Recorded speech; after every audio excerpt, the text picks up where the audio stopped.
Hello, my name's Kerry. This is a slightly unusual What This Week. I have been struggling to sit down in front of a camera for some reason, but I'm conscious that I haven't posted anything regularly either recently and would like to. And it's been a couple of weeks since I've shared anything, and I've got stuff to talk about. I've read some banging books recently, so I have a fairly busy day. So I thought we'd kind of like do a hybrid What This Week, and I would talk to you as I'm doing other things and see how that goes. Is that all right? So Sam and I are just out for a walk. It is glorious. It is my favourite time of year because it's spring and everything's just starting to come alive again. There's loads of wood anemone about at the moment, and then you can see the wild garlic starting to pop up and the bluebells, and I don't know, there's something so reassuring about the cyclical nature of it all and how it all happens. And I know nature's quite chaotic, but in terms of like the order in which you see things coming up, it's really predictable, and I don't know, there's comfort in that. Just me. Yeah, so we're up in the woods, we're having a wee walk, and the plan is that I will tell you what I've been reading, watching, doing, what my plans are for reading at the moment throughout the day. I hope that's all right. Yeah, I've got books with me to take photos of, so I will show you them when I've got them out. I haven't brought them with me for a wander, but when we get back to the car I'll do that next. Whilst we're here catching our breath, I thought I'd tell you about what I've been watching. Like most of the UK, I think, I have watched the series called Adolescence, which is on Netflix. So I'd be interested to know if people A, are able to watch it outside of the UK, and B, if you are able to, if it's as, I won't say popular, but if there's as much hype around it elsewhere in the world. So it's only 4 episodes long.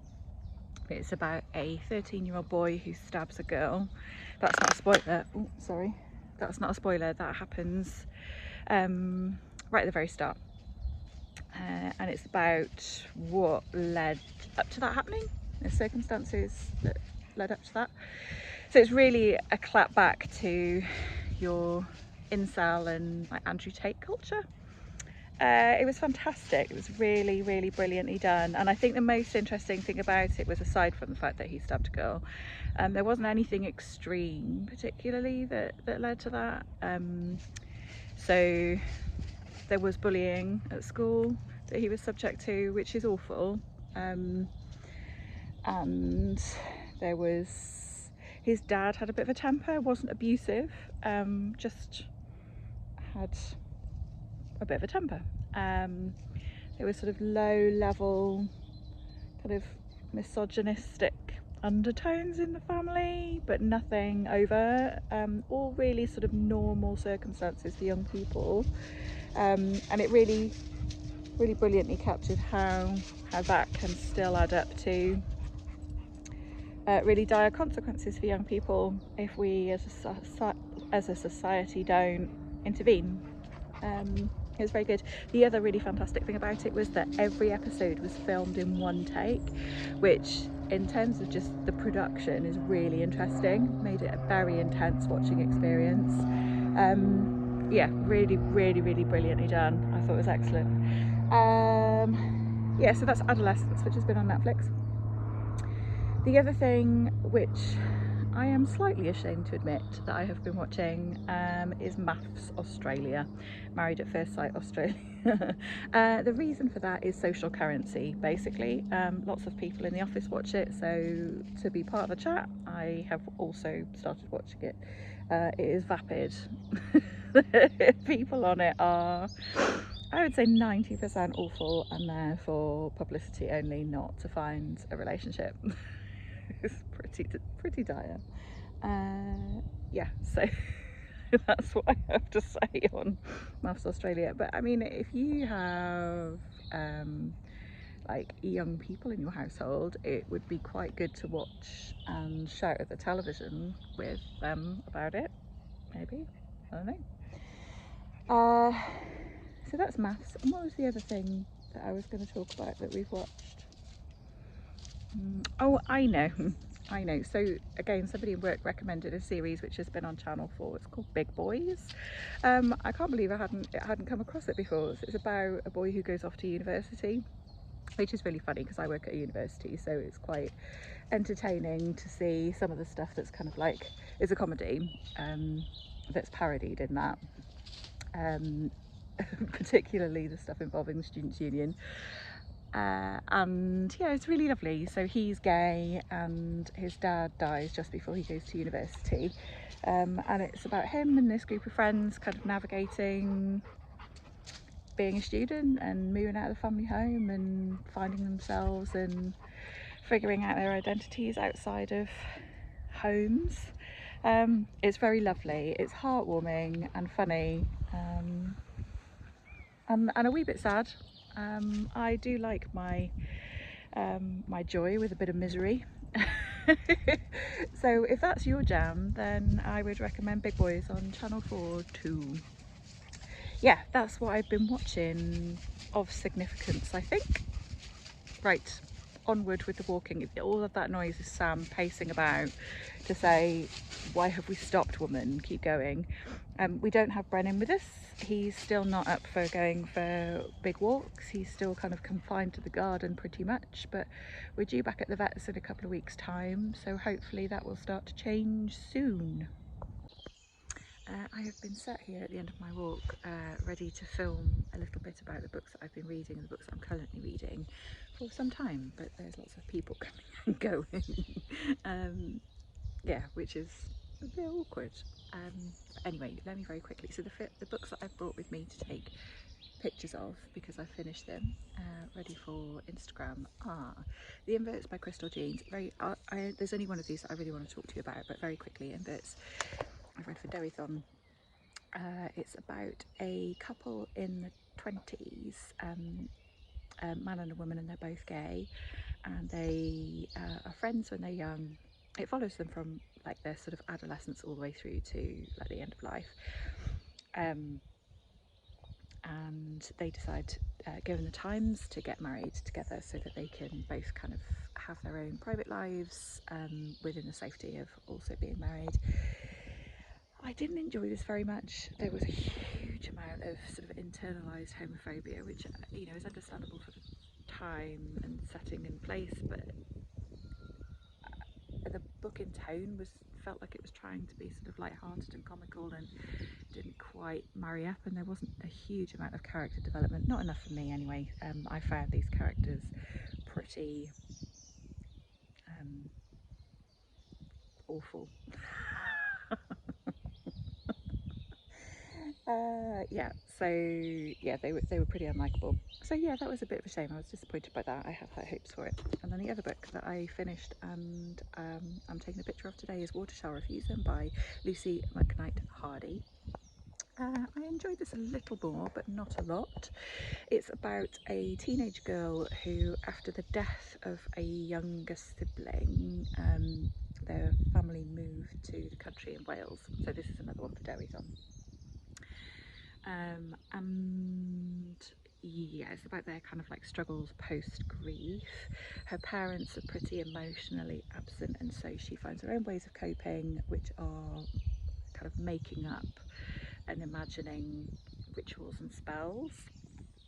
She meets another boy in the village who's also a bit of an outsider, moved in from elsewhere, and they strike up this kind of unlikely friendship, comradeship, about being outsiders. And yeah, the thing that was difficult about this book was there's a lot of animal cruelty in it, and that was really awful to read. And then I thought the conclusion of the book was, I didn't like it. I didn't like how the book ended. But it's very unsettling and creepy and gross, and yeah, an interesting take on grief, I suppose, especially in adolescence. So yeah, I wouldn't not recommend it, but I wouldn't recommend it either. However, the book that I read for Readathon, but also for the Ben Reads Good prompt for March, which is the Ides of March, read a book with a 15-letter title, was A Room Above a Shop by Anthony Shapland. This was astonishing.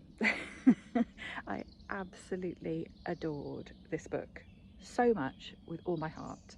I read it in pretty much 24 hours. It's about two men in a small Welsh town in the 80s, and they're both gay, and they form a relationship together, and they live in secrecy, and they keep their relationship secret because they're not out publicly, in a room above a shop. It was just really exquisitely written. There was lots of things that this book did really, really well. Not only this kind of sense of the room above the shop, because it's not actually a flat, it's a kind of like makeshift kind of storeroom, if you like, with a bathroom that they use as their flat. And you know, that speaks to, like, for me anyway, it spoke to the liminal space between them living authentically with other people in their communities that've got relationships outside of this relationship.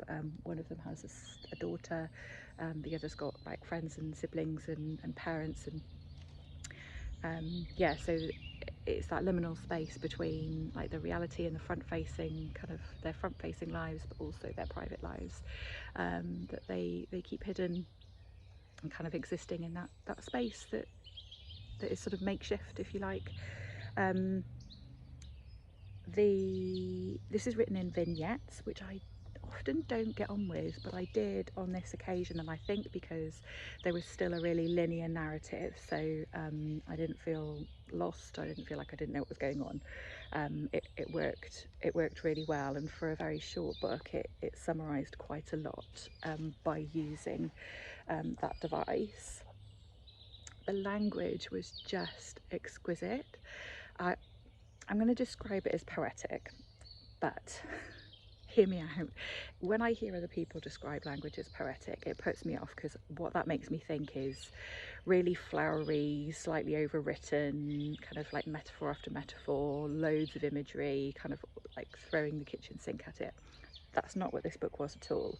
There was imagery, there were similes and metaphors used, but really sparingly, in a way that makes you kind of like gut wrench when it happens, because it's so on the nose and so brilliantly done. It's really literally awe-inspiring writing. I literally stopped reading and thought, wow, on so many occasions. And the other thing that made me think of poetry as I was reading is that the vignettes, or the sentence structure, I guess, is quite disparate. So the phrases that string together to make a sentence don't necessarily flow as you would speak at all. It read like poetry, not rhyming or anything like that. But it worked. I don't know if I'm describing it very well. It worked, and it was beautiful, and it made me sob. If you follow me on Instagram, there was video evidence of that. It made me sob. It was really wonderful, and I will be amazed if this isn't one of, if not the favourite book of the year. Yeah, so I really highly recommend A Room Above a Shop by Anthony Shapland. The books I'm currently reading, so basically I've sort of overcommitted in March. I'll talk a bit more about this in terms of what I'm planning to do moving forward, but I feel like I overcommitted on the readathons, and on a kind of macro level, but also on a micro level, I'm currently reading 5 books, and that's really unlike me. I don't normally have that many on the go at once. I normally have like one audio, one physical book.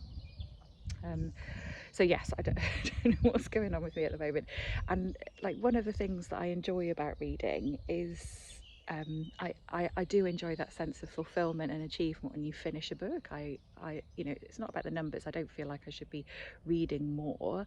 I've read plenty of books in March, like same as I would have expected, but I don't know, I like that sense of like starting something and then finishing it and then moving on, and starting something, finishing it, moving on, and I'm not getting that. I feel like I'm dipping into the books that I've got on the go and like not really making any progress. So I've been I've been reading 3 of the physical books that I've got on the go at the moment in sort of circuits. So I'll tell you what they are. I've spoken about Jan Morris's In My Mind's Eye already a couple of times. It's really lovely. This is diary entries. So actually it doesn't really lend itself to sitting down and reading big chunks of it. So I've been reading like a couple of diary entries at a time and then moving on to another book, but I'm still really enjoying this. The other book that I am reading is Dog by Rob Perry. I've been reading this since January. Again, it's really unlike me to drag a book out that long. A couple of reasons for that. I started this for the dog reading vlog that I was doing, and obviously Brennan had his accident, and so I put it down for a long time, and then because it wasn't sort of, I've had to really deliberately kind of like pick it up, and then I tend to read just 1 or 2 chapters and move on and go back to whatever else I've got on the go. So this is one that I didn't feel like I was really making progress with, despite really enjoying it. So yes, this is part of my circuits now. So a couple of diary entries and then a chapter of this. This is about a young man who lives in a caravan with his nan. It's not explicitly talked about in terms of a diagnosis, but he seems to have some learning difficulties which impact his ability to socialise, and he also has some phobias around germs. So his nan's in hospital, so he's kind of left to his own devices. One day when he's walking on the beach, he comes across a dog that befriends him, and the dog follows him home, and it kind of freaks him out because dogs are dirty, and the dog was licking things and touching things, and that was really bothering him. But anyway, he kind of comes to see past all of that and see the kind of like calming influence of dogs, and so sometimes he starts to feel panicked and overwhelmed, and the dog is really helping him with that, and they've developed this little relationship. Turns out the dog actually is a racing dog, and it belongs to some pretty unsavoury characters, and so that's what the book is about. It's about the boy kind of trying to hang on to the dog, and those unsavoury characters kind of trying to retrieve it. But it's really gorgeous. The main character, is he Anthony? Hang on. Benjamin. So the main character Benjamin, oh no, I'm thinking Anthony Shapland. Main character Benjamin is really well written. I love the writing style. It's very simple, but it says a lot without saying very much, which is my favourite. The reason that this has taken me so long to read has nothing to do with my enjoyment of the book. I'm absolutely loving it, and again I can see this being a favourite of the year. And then the other thing that I've picked up is a poetry collection called 50 Things Kate Bush Taught Me About the Multiverse. I picked this up because it was one that was on my wish list that fits Kayla's buzzword prompt for March, which is things. And yeah, I'm enjoying some of these. I'm enjoying the poems that have lots of like pop culture reference. There was one that was about like self-esteem and imposter syndrome, which I liked, which is, you know, standard, very on brand. But yeah, so that's the kind of like circuit of reading that I've got at the moment. A couple of diary entries, a chapter of Dog, and a couple of poems, and I feel like that's creating a bit of momentum, and I'm making progress with all of those things. I'm not starting anything else in physical form until I finish those. Yeah, I'm also listening to some of the stuff from the Women's Prize, but I'll tell you about that later because I've got to go to the library and pick up one of the books on the long list, which I'm interested in reading, so I'll tell you about that then. So yeah, that's some of what I have been reading and what I'm currently reading. Onwards and upwards. Hello again. We are on the move once again. I am on my way to the library to pick up a book on the Women's Prize for Fiction long list that I am interested in reading. So I've read a couple of them so far. Most of the ones that I was interested in, the ones that I put on my wish list. I started with Fundamentally by Nussaibah Yunis and absolutely bloody loved it. It was fantastic. It was a perfect example of how you can write about something topical, like a really difficult issue, namely trying to rehabilitate ISIS brides in this instance, and do it with humour and compassion for the subject, but also with some like prior knowledge. So Nussaibah Yunis used to do a version of the job that her main character does, so she speaks with authority, and that really comes across in the book. But it was just so entertaining. It was really, really fantastic. I listened to the audiobook, which was brilliantly narrated. The narrator did such a good job. I looked up what else she'd narrated, and there wasn't anything particularly like book-wise that I was interested in, but I'll try and keep an eye out for her, because she just did the most brilliant job. So there's quite a lot of humour in Fundamentally.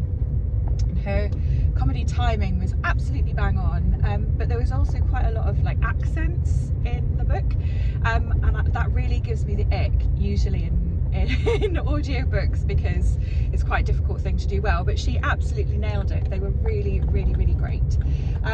So that was Fundamentally. I also listened to Good Girl by Aria Aber. I had such high hopes for that, but there's a but. I don't think on reflection that I particularly enjoyed it. It's about a woman living in Berlin. She's the daughter of Afghan parents who emigrated to Germany. A car just drove past with a St. Bernard sticking his head out the window. Sorry. Easily distracted by dogs. Yeah, so she's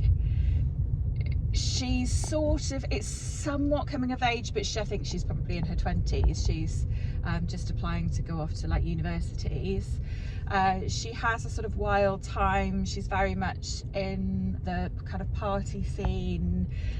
She's doing lots of clubbing, lots of drug taking, and she gets into this relationship with a pretty unhealthy, toxic guy. And it's mostly about their relationship really, but I think the thing that I struggled with was that I kept questioning, there's basically sexual violence in there, and the relationship is quite coercive and very, to say the very least, very unhealthy, and there was a part of me that kept questioning, like, is this being glamorized? Like, is this a little bit rapey and also being glamorized? And I'm not sure if I read that correctly, if my interpretation of that is correct, but I didn't enjoy having to question that, the experience of like having to think that way. Yeah, so it was good enough, and it did go on a bit.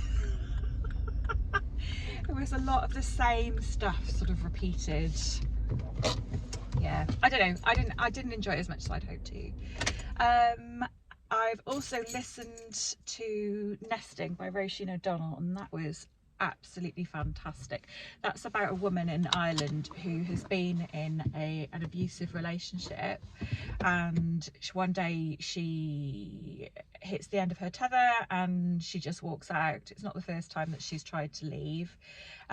She takes her kids, she takes a few bits from the washing line and just goes, and it's about how she navigates what happens next. So like how she finds them somewhere to stay. They end up in a hotel in kind of like you know, emergency housing. It's about him trying to kind of coerce her back into the family home, and she's just trying to make ends meet and trying to find, you know, a kind of like safe future for her and her kids. And there's a lot of coming to terms with, you know, she knows that some parts of his behaviour are problematic, and that's why she leaves, obviously, but she comes to terms more and more with just how problematic they are. It was, yeah, really, really fantastically written. I really enjoyed that. I thought it was very well done. Another great audiobook.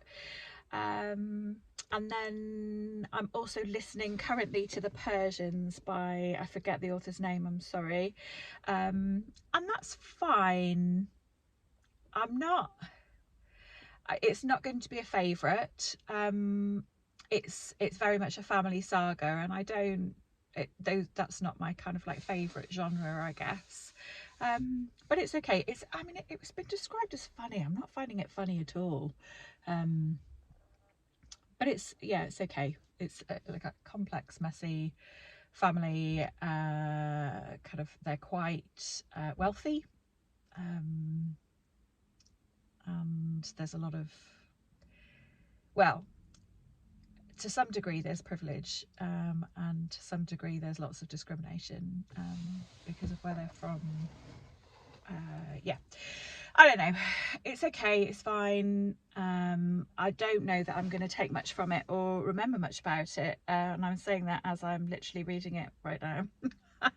So yeah, it's been okay. It's been fine, but not one that will be a favourite.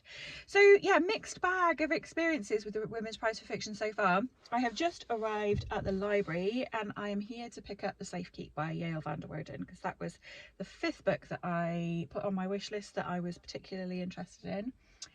In terms of the rest of the books on the Women's Prize for Fiction long list, which is soon to be a short list on Wednesday this week, I think, I'm somewhat interested in Birding, potentially, and Crooked Seeds. Those were the only other two that I hadn't put on my wish list that I would be interested in reading, potentially.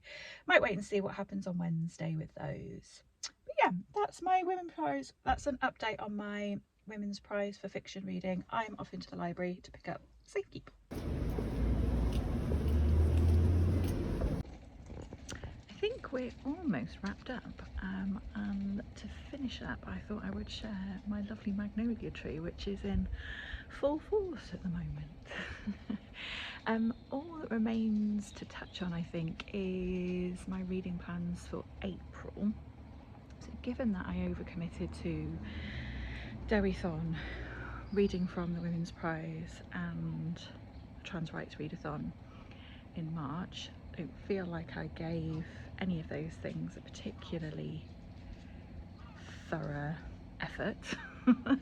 I am going to use those TBRs, those books that I'd picked out for those things, and just keep reading from those in April, with the addition of taking part in Charlie's Books for Bowel Cancer Readathon. I will link the announcement video to that in the comments below. Haven't picked out specific books, but I've got a selection of books from either my Welsh books list or books that I picked out for the Trans Rights Readathon. There's stuff that I can read from those piles of possibilities, as it were, for those prompts, so that's super. And I'm also going to do Katie from Books and Things TBR tackle, no, what's it called, Clear Out, TBR Clear Out Readathon. I'll link that announcement video in the description below too. So yes, I'll be doing both of those in April, but I'm going to be using those books that I didn't get to in March first for those prompts.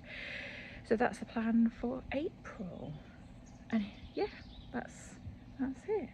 And then after that, I think May and June need to be a bit mood ready. I think that's what I need at the moment. I need to just pick up what I fancy, and hopefully I'll have finished those 3 books, or at least 2 of them I feel like I've been reading forever and ever. I'll finish Dog by Rob Parry and In My Mind's Eye by Jan Morris, hopefully very soon. Good, that's it then. I think I'm gonna say bye for now. I don't know when I'll see you next. I seem to be uploading videos once a fortnight at the moment, which is okay, but maybe next week, maybe the week after, who knows. Regardless, I hope you're alright. I hope you're looking after yourself. Hope you're enjoying some sunshine in the spring if you're this side of the world. Yeah, take good care, and I'll see you again in the next video.